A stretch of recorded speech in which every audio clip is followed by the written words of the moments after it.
Hello dear students, welcome back to our channel all about NCERT. I hope that you all are fine and doing well in your studies as well.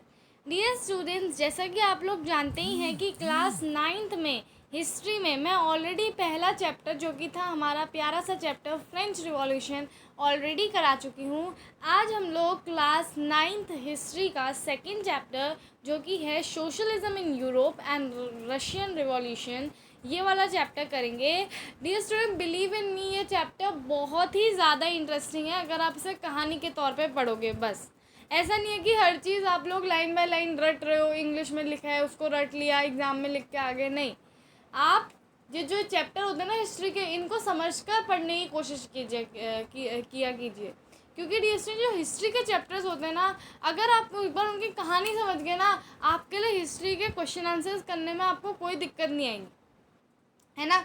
तो इसलिए dear main की point जिसमें हम लोग focus रखेंगे आज के पूरे सेशन में वो होगा आपको कहानी समझने में, यानी कि आप लोग कहानी समझोगे इसकी बहुत अच्छी तरह। ठीक है, मैं पार्ट वाइज वीडियो लाऊंगी। आज मेरा पहला पार्ट है, इसमें मैं आपको इंट्रोडक्शन दूंगी। The age of social change हम लोग पढ़ेंगे, लिबरल्स, रेडिकल्स और कंजर्वेटिव्स के बारे में हम लोग पढ़ेंगे। धीरे धीरे करके डियर हम लोग आगे जाएंगे, पार्ट्स लेंगे जिसमें आप लोग धीरे धीरे एक एक करके आप हर एक पार्ट देखिए और उन पार्टों से आप समझने की कोशिश करिए। ठीक है, जैसे आपने आज पार्ट 1 देखा, कल आप पार्ट 2 देख लेना, कल आप उसके बाद पार्ट 3 देखना। ऐसे करके अच्छी तरह कहानी समझो, जो फ्लो में कहानी चल रही है ना वो आपको समझनी है ना। मेन चीज़ इसमें कहानी समझने वाली है। ये चैप्टर 99% जो 9th क्लास में है उनको बहुत ज़्यादा गंदा लगता है। क्यों?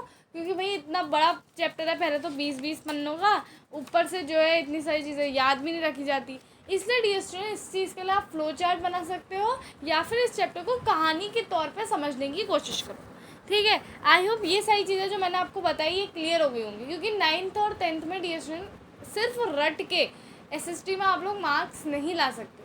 बहुत सारे क्वेश्चन इन बिटवीन आते हैं, कॉम्पिटेंसी बेस्ड क्वेश्चन होते हैं, है ना। तो इनके लिए आपको कहानी पता होना चाहिए पूरी। हिस्ट्री में तो खासकर कहानी, सिविक्स में तो कॉम्पिटेंसी बेस्ड क्वेश्चन आ जाते हैं, पर हिस्ट्री में आपको कहानी पता होनी चाहिए। ठीक है, तो डियर स्टूडेंट्स पहले कि हम लोग चैप्टर स्टार्ट करें उससे पहले डियर स्टूडेंट आप लोग एक छोटा सा काम हमारा अगर कर देंगे तो हमें बहुत अच्छा लगेगा, बिकॉज डियर स्टूडेंट ये काम करने से हम लोगों को बहुत ज़्यादा मोटिवेशन मिलती है। ठीक है, तो डियर स्टूडेंट आपको करना क्या है, आपको बस हमारा चैनल को सब्सक्राइब कर देना है, जिससे कि हमें मोटिवेशन मिले, हमें ऐसा महसूस हो कि बहुत सारे बच्चे हमसे पढ़ना स्टार्ट कर रहे हैं और हमें भी ऐसा महसूस हो कि भाई हाँ अब हमें भी बिल्कुल अच्छी तरह बिल्कुल इतने अच्छी वीडियोज़ लाने की भाई बच्चों को उससे मज़ा ही आ जाए, है ना।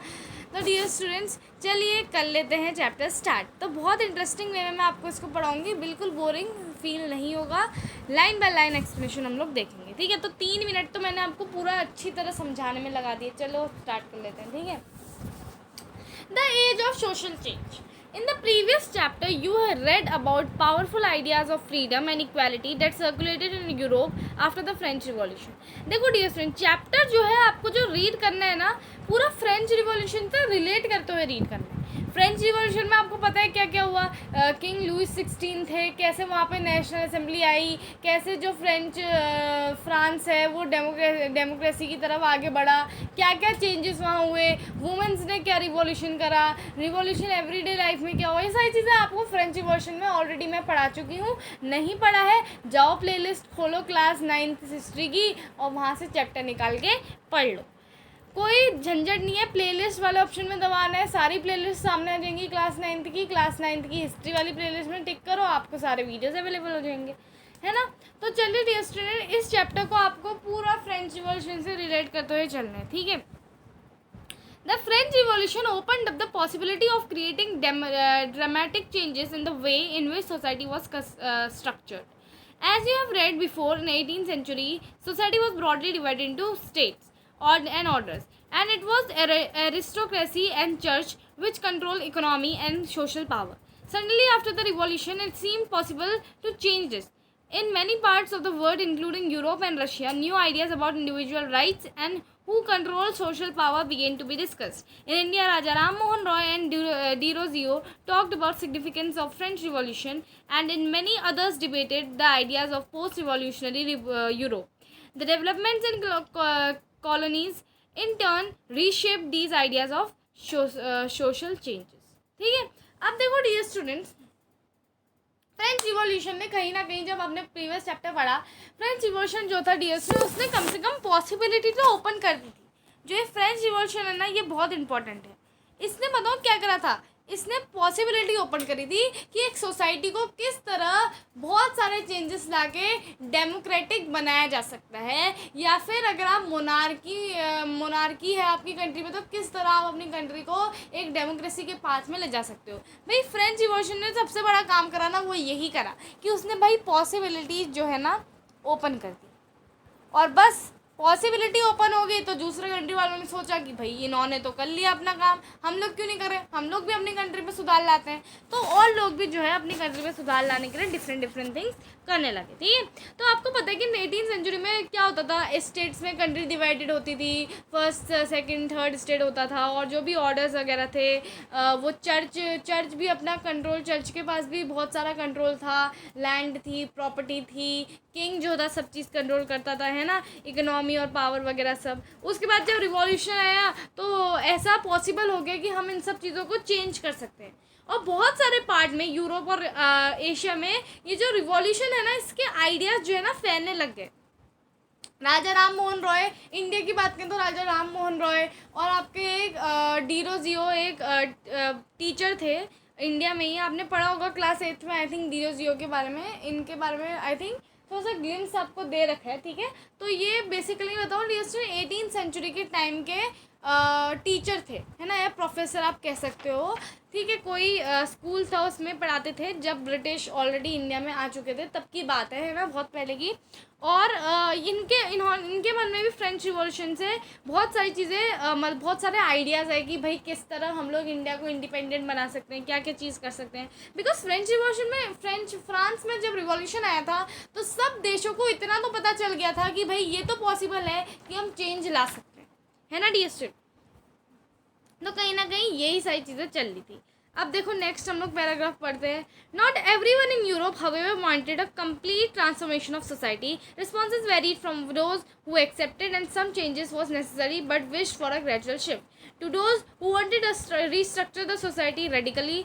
सम were conservatives, others were liberals or radicals. What did these terms really mean in the context of the time? What separated these strands of politics and what linked them together? We must remember that these terms do not mean same thing in all contexts or all times. ठीक है dear student, तो देखो भाई Europe में सबको सारे लोग तो भाई चेंजेस नहीं चाहते थे। आपको पता है कि भाई एक सोसाइटी है, तो सोसाइटी में जो है अलग अलग टाइप के पर्सन्स होते हैं, है ना, सबके भाव जो है सबसे तो मिलेंगे नहीं, है ना। कोई लोग थे ऐसे थे कि जिनको तो फटाफट चेंज चाहिए था, कोई लोग ऐसे थे जिनको ग्रेजुअली चेंज चाहिए था, कोई लोग ऐसे थे कि कोई लोग ऐसे थे कि एक चीज़ को तो मतलब सपोर्ट करते थे बट दूसरी चीज़ को सपोर्ट नहीं करते थे, है ना। ऐसा नहीं था कि बिल्कुल सेम टाइप के लोग हैं, सबको चेंज ही चाहिए, नहीं, सबको चेंज ही चाहिए था। कोई के लोग कुछ चाहते थे और कोई लोग कुछ चाहते थे, है ना। लिबरल्स, रेडिकल्स और कंजर्वेटिव्स, ये तीन लोगों के बारे में हम पढ़ेंगे जो कि बहुत इंपॉर्टेंट है। ठीक है, कभी कभी तो एग्जाम्स में लिबरल्स में नोट लिखिए, कंजर्वेटिव्स में नोट लिखिए, रेडिकल्स में नोट लिखिए, कितनी सारी चीज़ें क्वेश्चंस आपसे इन्हीं तीन टॉपिक्स से पूछी जा सकती है। कौन कौन से, लिबरल, रेडिकल और कंजर्वेटिव्स। तो जब मैं आपको ये पढ़ाऊँगी आपको बहुत ध्यान से सुनना है, ठीक है। ओके, सो नेक्स्ट उन्होंने पूछा है कि we will look briefly at some of the important political tradition of 19th century and see how they influenced the change. Then we will focus on one historical event in which there was an attempt at a radical transformation of society through the revolution in Russia. Socialism became one of the most significant and powerful ideas to shape society in 20th century. तो कहीं ना कहीं dear हम लोग इस chapter में देखने वाले हैं क्या क्या इंपॉर्टेंट पॉलिटिकल ट्रेडिशंस आए 19th सेंचुरी में और कैसे उन्होंने चेंज को इन्फ्लुएंस किया। और फिर हम ये भी देखेंगे कि क्या कहते हैं कौन कौन से हिस्टोरिकल इवेंट्स आए थे जिन्होंने जो है एक सोसाइटी को ट्रांसफॉर्म कर दिया। और रिवॉल्यूशन में सोशलिज्म क्या है, सोशलिज्म क्या आइडिया है, क्या क्या आइडियोलॉजी होती है सोशलिज्म की, ये सारी चीज़ें हम लोग इस चैप्टर में पढ़ेंगे। और बिलीव मी डियर स्टूडेंट्स, ये चैप्टर इतना इंटरेस्टिंग है, जब आप स्टोरी समझ जाओगे ना एक बार, आपको ये चैप्टर बहुत इंटरेस्टिंग रहेगा। ठीक है, तो चलिए आगे बढ़ते हैं लिबरल्स, रेडिकल्स एंड कंजर्वेटिव्स में। ठीक है, One of the groups which looked to change society were liberals. Liberals wanted a nation which tolerated all religions. देखो सबसे पहला पॉइंट लिबरल्स में ना यही आएगा कि भाई लिबरल्स जो थे उनको एक ऐसा नेशन चाहिए था जो कि सारे रिलीजन को टॉलरेट करता हो, है ना। ऐसा नहीं था लिबरल्स के मामले में कि लिबरल्स जो है एक रिलीजन को मतलब एक रिलीजन को आप लोग ज़्यादा भाव दे रहे हो, दूसरे को नहीं दे रहे। वो चाहते थे कि सारे रिलीजन जो है उनको आप इक्वली ट्रीट करो, ठीक है।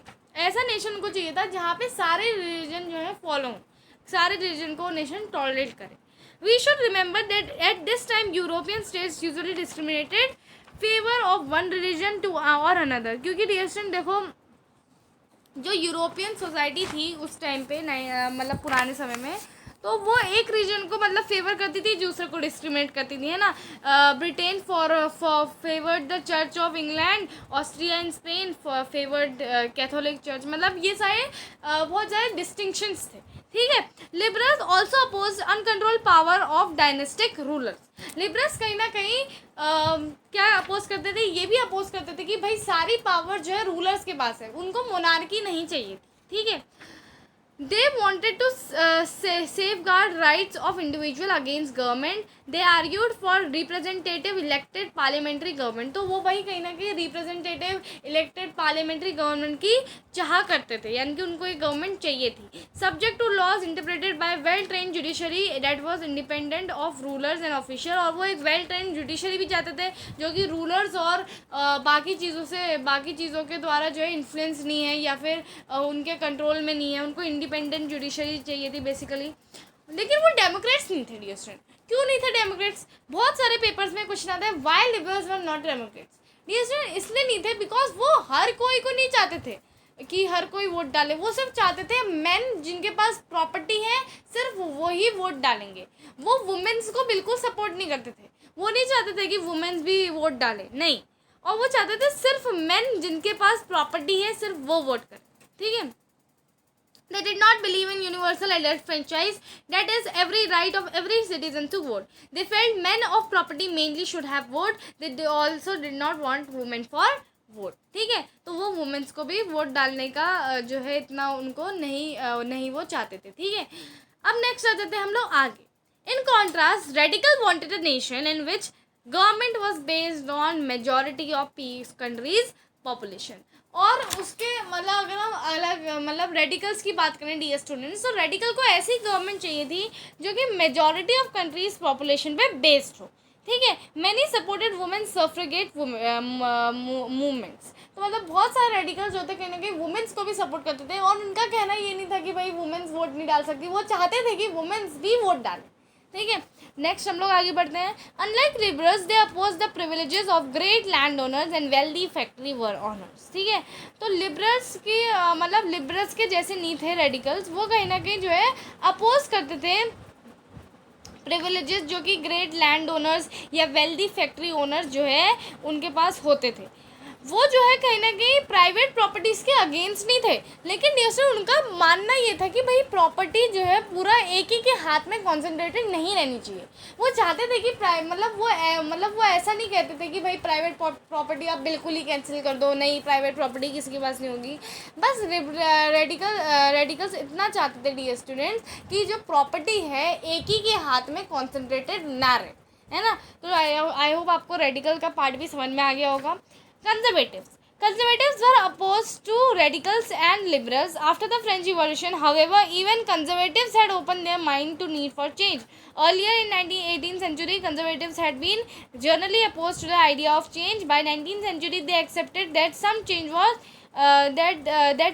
change was inevitable, but believed that past had to be respected and change had to be brought through slow process. यानी कि conservatives जो थे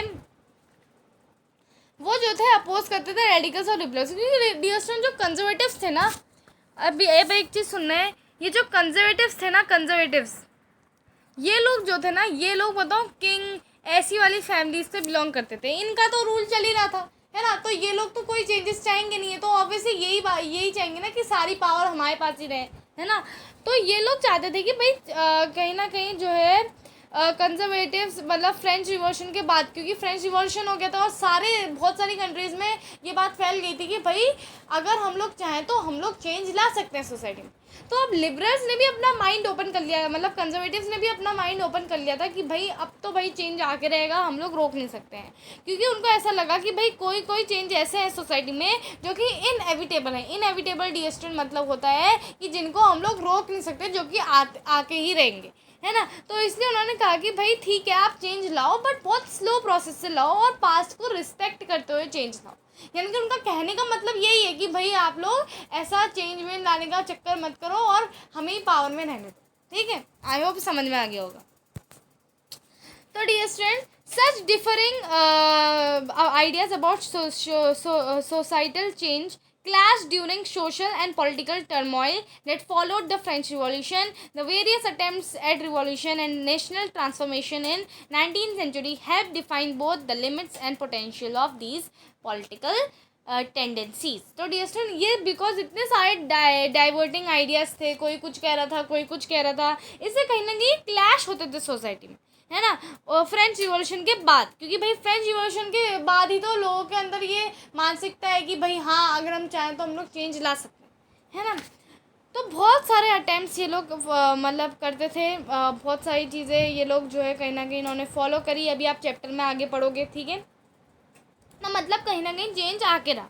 ठीक है, various attempts at revolution and national transformation in the 19th century help to define both limits and potential of these political tendencies. तो dear student, काफ़ी interesting chapter है। आज तो डियर स्टूडेंट हमने सिर्फ टॉपिक कवर कर रहे हैं लिबरल्स, रेडिकल्स और कंजर्वेटिव्स। नेक्स्ट पार्ट में मैं नेक्स्ट टॉपिक्स कवर करूँगी, है ना। मैं नहीं चाहती कि जैसे एक ही दिन में आप 1-2 घंटों के वीडियो देखो और अपनी आँख खराब करो। इससे पार्ट वाइज वीडियो देखो। जैसे आज आपका अगर सोशल साइंस आप लोग आधा घंटा पढ़ते हो तो आज आपने 16 मिनट पढ़ लिया अपना socialism in Europe and Russian revolution, और उसके बाद फिर अगले पार्ट में आपने कल पढ़ लिया, है ना। तो डियर स्टूडेंट, इस तरह से अगर आप पढ़ोगे तो आपके हर चीज़ जो है कवर अप हो जाएगी। तो dear student, I hope that आपको ये वाली जो क्लास है बहुत मज़ा आया होगा इस पार्ट में। तो अगर मज़ा आया है तो प्लीज़ लाइक, शेयर और सब्सक्राइब कर देना वीडियो। और thank you dear students for watching. और कल हम लोग पढ़ेंगे डियर स्टूडेंट्स पार्ट 2 में industrial society and social change. ठीक है, तो चलिए डियर स्टूडेंट, आज के लिए बस इतना ही। Thank you so much for watching.